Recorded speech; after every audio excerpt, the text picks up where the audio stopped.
Hoje nós vamos falar do sonho que a mulher de Pilatos, aquele que condenou Jesus, o sonho que a mulher dele teve e as consequências disso. É uma história muito interessante e traz vários ensinamentos para a nossa vida. Eu queria começar comentando com você que, às vezes, pessoas comuns são colocadas em situações que têm grande repercussão, grande impacto. Eu vou dar um exemplo. Os tripulantes do avião americano que transportou a primeira bomba atômica que foi jogada sobre a cidade de Hiroshima não sabiam o que estavam fazendo. Para eles, era uma bomba grande, especial, que eles estavam levando e eles não tinham ideia do estrago que aquela bomba iria causar. A ação deles de jogar a bomba teve enorme repercussão. E eles, pessoas comuns, eram tripulantes de um avião, como qualquer outro avião usado na guerra, participaram desse momento de grande repercussão. E tanto eles não sabiam do que ia acontecer que o piloto do avião colocou o nome do avião da mãe dele, Enola Gay. Esse nome entrou para a história, ligado a jogar a bomba. Ora, nenhum filho colocaria o nome da própria mãe num avião que vai jogar uma bomba atômica se ele soubesse o que iria acontecer. Pessoas comuns, às vezes, são colocadas diante de situações que têm enorme repercussão e elas, muitas vezes, estão despreparadas para essa situação. Esse foi o caso de Cláudia Prócula, que é o nome da esposa de Pôncio Pilatos, o governador da Judéia, que condenou Jesus à morte na cruz. Essa mulher passou por essa experiência. Ela era uma pessoa importante no sentido de socialmente, tinha prestígio, família importante, e foi o casamento com ela que deu um impulso na carreira pública de Pôncio Pilatos, que acabou levando ele a ser governador da Judéia, mas essa mulher era uma mulher comum, ela não tinha nada de especial. E ela foi colocada diante de uma situação assim de enorme repercussão. E ela reagiu da melhor forma que pôde, mas as consequências não foram boas. Mas como ela entra nessa história? Para você entender, eu preciso explicar um pouco as circunstâncias que rodearam a morte de Jesus. Os principais sacerdotes, o sumo sacerdote e os que o auxiliavam, queriam matar Jesus porque estavam incomodados com a ação de Jesus. E fizeram um acordo com Judas Iscariotes, que era um dos apóstolos, deram dinheiro a ele para Judas trair Jesus. E na noite de quinta-feira, lembremos, Jesus morreu na sexta-feira, que a gente chama de Sexta-feira Santa. Na noite de quinta-feira, ele teve a última ceia com os discípulos e foi depois orar no jardim do Getsemane, que fica na parte inferior do Monte das Oliveiras.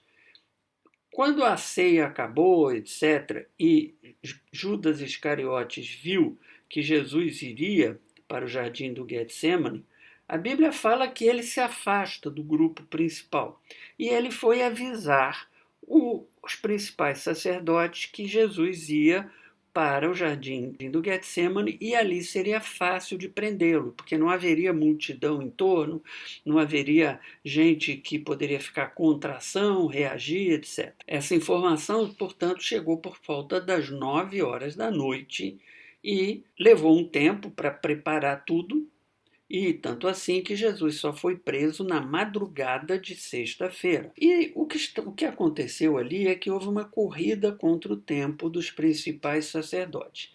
A situação era o seguinte: Jesus só poderia ser condenado e morto até o cair do sol de sexta-feira, porque aí começava a contar o sábado judaico.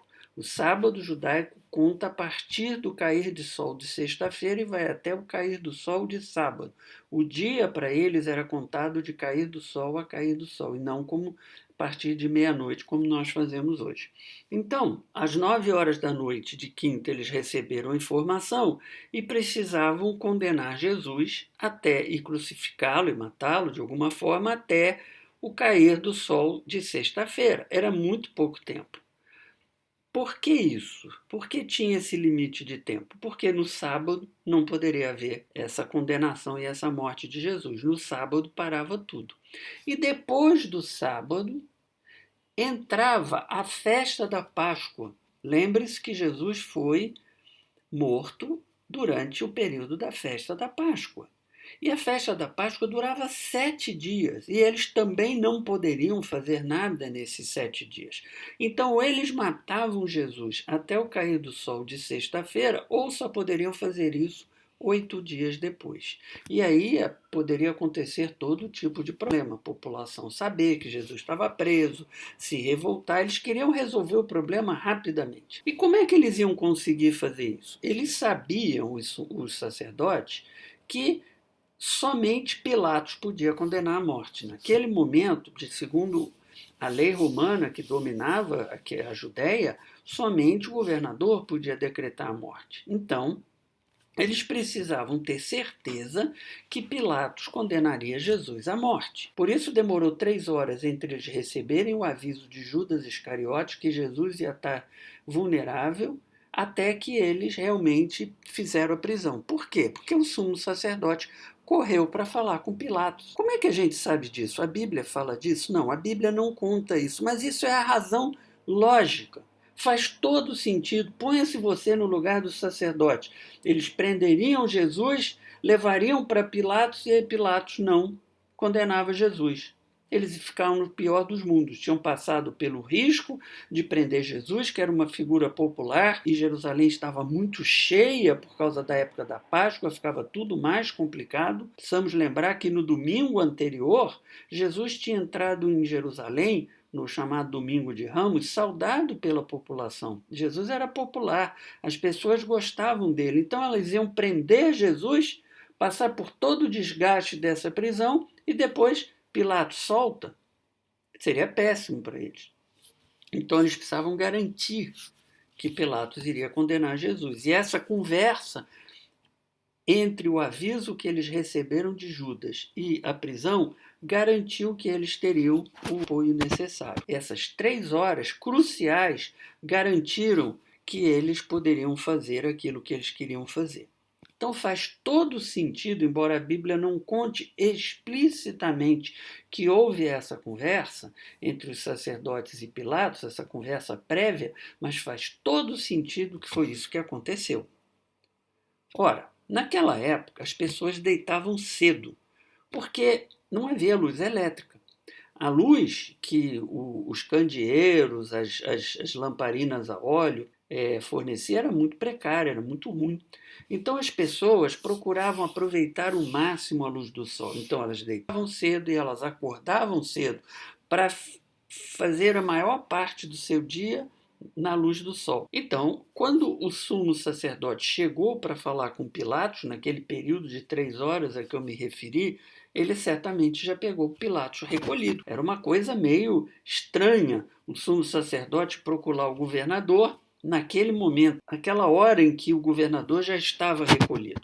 E deve ter causado uma grande surpresa em Pilatos. Naturalmente, como Pilatos recebeu o governador num horário que ninguém esperava, sua esposa deve ter visto Pilatos ser chamado para ir falar com o sumo sacerdote, deve ter ficado curiosa, natural.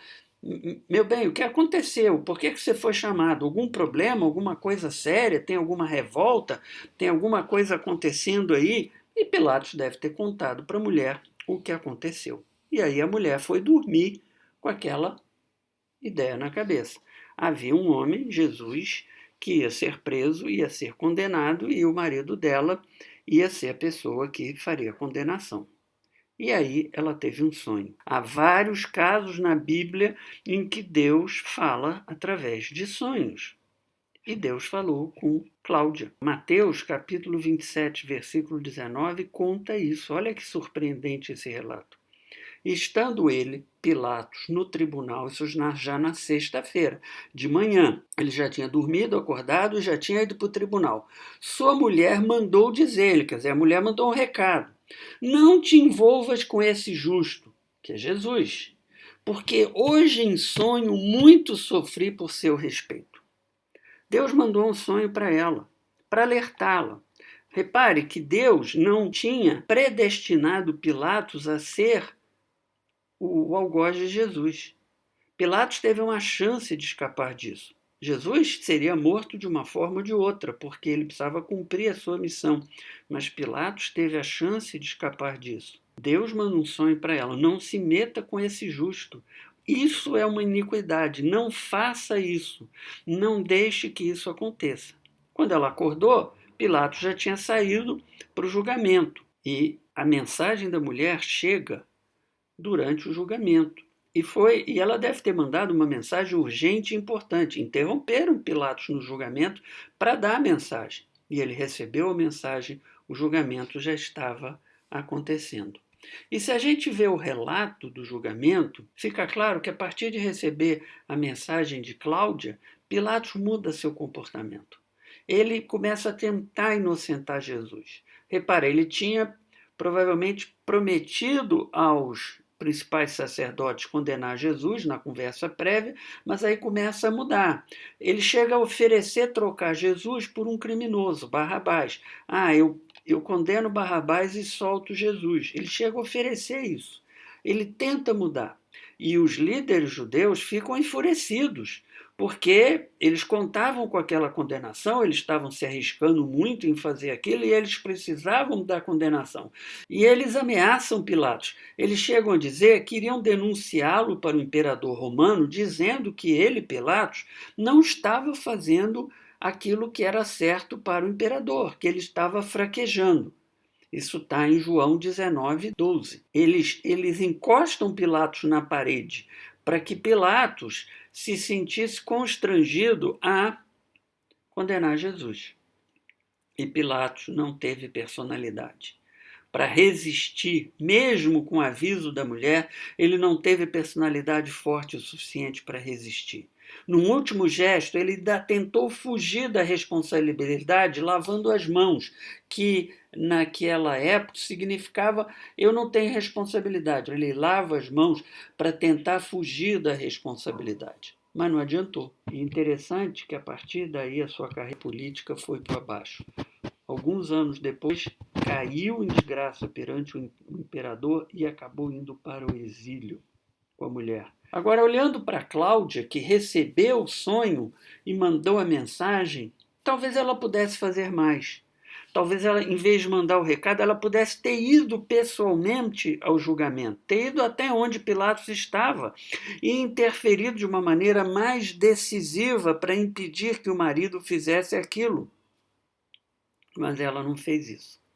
Ela recebeu o sonho, ela deu importância ao sonho, ela sabia que o sonho tinha um significado importante e ela mandou um recado. E pensou assim: fiz a minha parte. Não tinha feito não. Ela podia ter feito mais, muito mais. O marido acabou não se deixando convencer, pressionado pelos líderes judeus, e condenou Jesus. E a vida dela também virou de ponta cabeça. Também teve um problema a partir daí, porque a vida do marido desceu ladeira abaixo e, portanto, a dela também. Qual é a moral dessa história toda? Nós, pessoas comuns, de vez em quando em nossas vidas somos colocados em situações que nós temos que escolher entre o certo e o errado. Nós temos que escolher fazer a coisa certa, mesmo diante de algum risco. Tem uma história na Bíblia interessante que Pedro e João, já depois da morte e ressurreição de Jesus, estavam pregando o evangelho e foram presos e foram levados diante desse mesmo sumo sacerdote que foi fundamental na condenação de Jesus. E esse sumo sacerdote e outros líderes pressionaram Pedro e João para parar de pregar o evangelho, ameaçando a vida deles. E Pedro respondeu: é mais importante obedecer a Deus do que aos homens. Pedro e João eram homens comuns, como eu e você. Foram colocados diante de uma situação difícil. A vida deles estava em risco e eles tomaram a decisão certa. É mais importante obedecer a Deus do que obedecer aos homens. Cláudia era uma mulher comum. Recebeu o aviso, mas não tomou a decisão certa. Ela mandou um recado, meio que sentiu que tinha cumprido a sua missão e não garantiu, não fez um esforço maior para ter certeza de que o marido, Pilatos, não iria condenar Jesus e a sua vida sofreu a partir daí. Cuidado quando você for colocado diante de situações importantes, sérias, que você tenha que decidir entre o certo e o errado. Decida de acordo com a orientação de Deus. Decida de acordo com aquilo que Deus pede, com aquilo que Deus nos ensina, com aquilo que Deus nos ordena. Não deixe que as circunstâncias façam com que você tenha e siga a escolha errada. Por hoje é só. Que Deus ilumine seus caminhos, que Deus te abençoe e que Deus te dê a paz. Amém.